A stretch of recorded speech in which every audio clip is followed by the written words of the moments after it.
I'm Miss Michelle at the Stanley Branch Library, and today we're talking about snow. I'm going to be reading A Polar Bear in the Snow by Barnett. There's a polar bear in the snow. Where is he going? There's a polar bear in the snow. Where is he? Still asleep, he lifts his nose to sniff the air.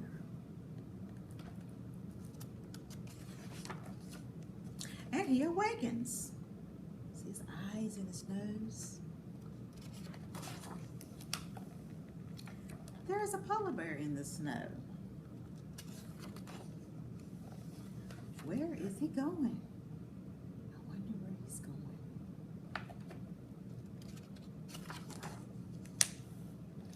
Is he going to visit the seals? Look at all the seals.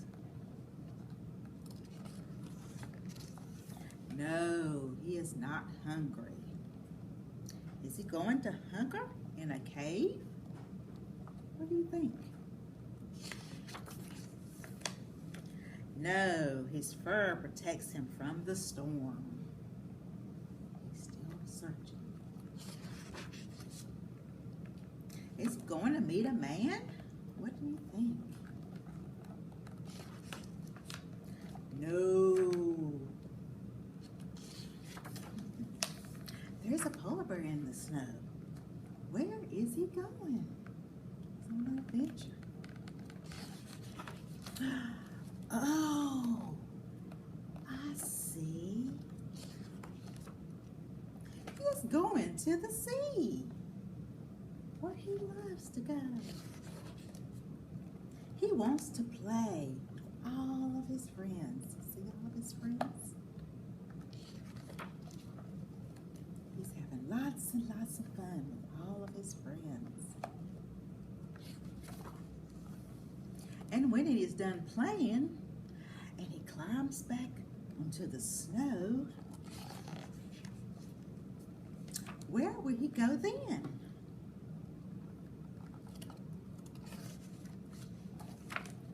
Who knows? Good job. Thank you for listening to my story today. All right, so we have 5 little snowmen. 5 little snowmen standing in a row, each with a hat and a carrot nose. Out came the sun and shone all day, and one little snowman melted away. How many does that leave?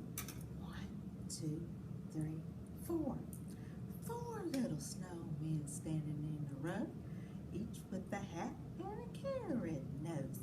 Out came the sun and shone all day, and one little snowman melted away. How many does that leave? 1, 2, 3. Good job. 3 little snowmen standing in a row, each with a hat and a carrot nose. Out came the sun and shone all day, and one little snowman melted away. How many does that leave? 1, 2. Good job. 2 little snowmen standing in a row, each with a hat and a carrot nose. Out came the sun and shone all day, and one little snowman melted away. How many's left? 1. Good job. 1 little snowman standing in the row. He had a hat and a carrot nose. There's the sun. Out came the sun and shone all day, and one little snowman melted away. How many does that leave? No more snowmen standing in a row. There's the sun. None had a hat or a carrot nose. The sun came out and shone all day, and all the little snowmen melted away. Good job. Thank you. Hi, I'm Kianna, and today I'm going to be reading you Blizzard by Rocco. One day when I was a young boy, nearly 4 feet of snow fell from the sky. This is my story. It's getting covered up by the snow. The first flake fell right before recess, on Monday. It was followed by many, many more. The wind whipped up and school closed early. Yay! By the time my sister and I got home, the snow was already over our boots. The snow continued to fall through the night, and I thought it would never stop. Stop sign.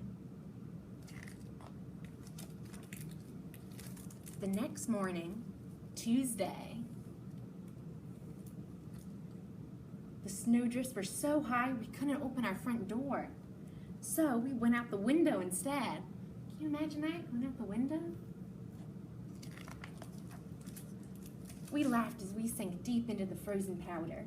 But walking was hard. It was like trying to move through white quicksand. Every few steps I had to stop and rest. It was even too deep for our sled. We need sled dogs. When we went back inside, we were cold, wet, and tired. Welcome back, explorers, says Mama. We made camp by the wood stove, and our feet tingled as we sipped hot cocoa made with milk. You like hot cocoa? Maybe with marshmallows? Me too. On the third day, Dad shoveled the driveway so he could get the car out when the snowplows came. We dug tunnels and secret rooms under the snow. An igloo can keep you warm in sub-zero temperatures. What's an igloo? That's what they're in, shelter underneath the snow. By day 4, Thursday, the plows still hadn't come. I wondered if we'd ever see grass again. Inside, things got tense as our food started to run out. I knew we couldn't survive much longer on cocoa made with water. Uh-oh, milk ran out. We need to get to the store, but the roads aren't plowed, and we certainly can't walk through this. On day 5, Friday, I realized it was up to me to take action. I was the only one who had memorized the survival guide. I was always reading this Arctic survival book. I was the only one who knew what equipment was required. It's getting out tennis rackets to make snowshoes. I was the only one light enough to walk on top of the snow. On day 6, Saturday, I made a list. Milk, bread, eggs, candy bar. I prepared the sled. Then I set off. My usual landmarks were covered by snowdrifts, but I managed to check in with the neighbors on my long journey. One's asking for candles, another cat food, coffee, peanut butter. Okay, he says. And oh my goodness, look at his journeys. This map, it's going all over the place.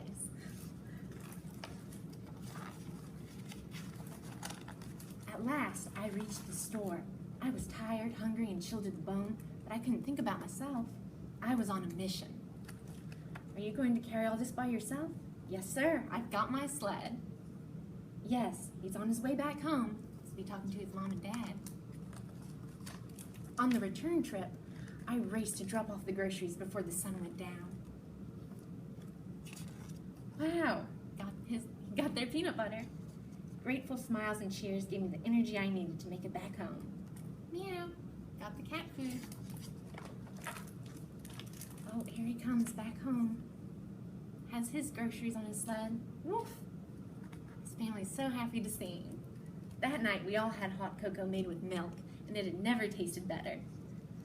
But there was something else we still needed. Snowplows. It looked as though we would see civilization again after all. Guess we'll have to go back to school tomorrow. Boo. Thank heavens, I was going stir crazy. That's on a Sunday. We had survived the blizzard. Thank you.